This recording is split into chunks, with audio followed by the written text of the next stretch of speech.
ये हम्म। अभी भी घुसपैठ की कोशिशें कर रहे हैं। हम्म। आप पता करें बीएसएफ से जम्मू कश्मीर में, वो आपको बताएंगे कि डेली बेसिस पे वो कितने घुसपैठ की कोशिशें जो है उसको काउंटर करते हैं, नाकाम करते हैं। हम्म। ये बाज आने वाले लोग नहीं हैं। हम्म। ये जारी रहेगा ये ये सिलसिला। सिलसिला जारी रहेगा। मैं मेहरान जी को लाऊंगा।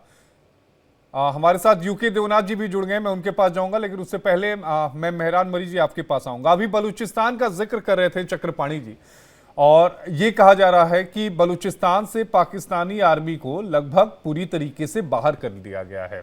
इस समय क्या हालात हैं बलूचिस्तान में, अगर बलूचिस्तान की बात करें तो? जी देखिए, बलूचिस्तान के नाम नेहाद रबर स्टैंप असेंबली ने रेजोल्यूशन पास किया है कि 3 महीने तक on the basis of suspicion आप किसी को अबडक्ट कर सकते हैं और गुमशुदा कर सकते हैं। ये इसके 2 नंबर के पार्लियामेंट ने जारी किया है। तो ये मॉडल जो है, मेरे ख्याल में कोई चाइना का ऐसा ही मॉडल था, जो फिर उनको ले जाते हैं इंडोक्ट्रिनेशन सेंटर्स, 3 महीने वहां रखते हैं, फिर ब्रेन वॉश करते हैं। क्या साइकोलॉजिकल इनके साथ मिस ट्रीटमेंट होता है, या मोबिलाइजेशन का ब्रेन का होता है। ये जैसे चाइना उगर के साथ कर रहा था, ये चाइना के बलबूते पे कर रहे हैं, या खुद ही सेम ट्रेंड फॉलो कर रहे हैं कि ये कुछ हो रहा है, हमको इसको इग्नोलेज करना। लेकिन एक एक बात ना पाकिस्तान को नहीं भूलना चाहिए कि ना पाकिस्तान चाइना नहीं और हम उगर नहीं है। सो हमारा रिएक्शन बहुत डिफरेंट होगा। ये एक बात। जी दूसरा जो मेन मुद्दा था आप लोग का, शिमला अग्रीमेंट। वो मुल्ला जो कह रहा है कि Shimla is a dead document, तो ये तो इंडिया के लिए बहुत जबरदस्त अपॉर्चुनिटी है। फर्स्ट ऑफ ऑल, फिर आप इसके 90,000 जो लोग आपने शिमला अग्रीमेंट के तहत छोड़े, उसको फिर से पकड़ के लाए। ये तो आपका हक बनता है। उसी अग्रीमेंट के तहत 1972 में आपने छोड़े, फिर से पकड़े। बेहतरीन बात सेकेंडली, कही मेहरान जी आपने, बेहतरीन बात कही आपने जी, अपनी बात पूरी करिए। जी तो दूसरा बात ये, अगर ये एलओसी को नहीं मान रहे तो फिर आपको भी खुला छूट है, आपको तो फुल राइट है कि जितना भी लाइन क्रॉस कर उधर जाए। LOC is not a border anymore. ये बात बिल्कुल आप सही कह रहे हैं, और यूके देवनाथ जी हमारे साथ जुड़ गए हैं। यूके देवनाथ जी, मुनीर का एलओसी पर जाना, ये कहना कि शिमला समझौता जो है अब वो है नहीं, वो एक डेड डॉक्यूमेंट जो है वो बन चुका है। एक तो शिमला समझौते पर बताइएगा जो उसका बयान है, और दूसरा इस पर बताइएगा कि क्या, चूंकि हमने वहां पर आतंकियों के कई सारे कैंप नष्ट कर दिए हैं, तो क्या इस बात की भी अनुमान है कि वहां पर फिर से कैंप को रीबिल्ड कैसे किया जाए, इसको लेकर भी चर्चा हुई होगी? आशीष जी, पाकिस्तान के जो हुक्मरान है उनको समझना पड़ेगा कि शिमला समझौता उनकी लास्ट उम्मीद थी। हम्म। क्योंकि अगर वह सोचते हैं कि शिमला समझौता वह रद्द कर देंगे, कैंसिल हो गया, अब रद्द हो गया है, तो उसका एक ही मतलब है कि भारत और पाकिस्तान के बीच में एक जो थोड़ी सी लाइन ऑफ कम्युनिकेशन थी द्विपक्षीय बात करने की, वो भी खत्म हो गई है। हम्म। उसका क्या मतलब है कि अब से पाकिस्तान को जब भी कुछ तकलीफ होगी, उनको रोज ही कुछ ना कुछ तकलीफ होती है, हम्म।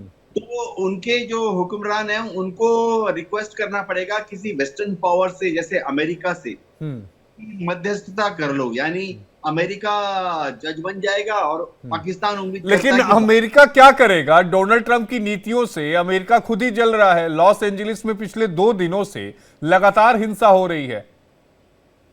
इसमें कोई शक नहीं है कि भारत ने बार बार बोल दिया है कि अमेरिका तो क्या, दुनिया का कोई भी मुल्क थर्ड पार्टी मेडिएटर नहीं बन सकता, क्योंकि भारत और पाकिस्तान के बीच में जो कुछ होना है वो भारत और पाकिस्तान के बीच में ही होना है।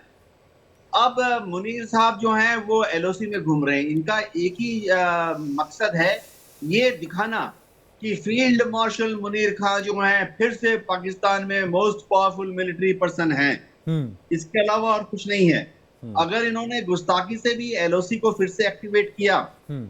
और एलओसी से आज रात को या कल रात को कुछ घुसपैठियों को भारत में या जेएनके में घुसाने की कोशिश की, तो जाहिर बात है सुबह के 4 बजे फिर से इनके ऊपर रॉकेट और ब्रह्मोस गिरने शुरू हो जाएंगे।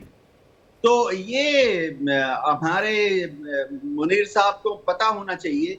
उन्होंने, ठीक है, एलओसी में आए हैं, जवानों को शाबाशी देकर मुफ्त के तमगे बांट के वापस चले जाएं अपने हेडक्वार्टर। हम्म। अगर उन्होंने एलएसी को फिर से एक्टिवेट करने की कोशिश की, तो उनको मालूम है कि अभी सिंदूर, ऑपरेशन सिंदूर चल रहा है। हम्म। अगर उन्होंने अभी कुछ किया, आज रात को कुछ किया, तो सुबह 4 बजे तक हमने, भारत सरकार ने, भारत की जनता भी चाहती है, हम्म। ऑपरेशन सिंदूर 2.0 सुबह 4 बजे तक हो जाएगा। जी भारत की जनता तो बहुत कुछ चाहती है, अगर उस चाहने के हिसाब से चलते हैं तो अभी हम लोग लाहौर में बैठ के डिस्कशन कर रहे होते। बहरहाल कभी हम विस्तारवादी नीति में हम लोग कभी चले नहीं, लेकिन चक्रपाणी जी मुस्कुरा रहे हैं। चक्रपाणी जी, क्या जैश और लश्कर को फिर से रीबिल्ड करने की कोशिश तो नहीं है मुनीर की?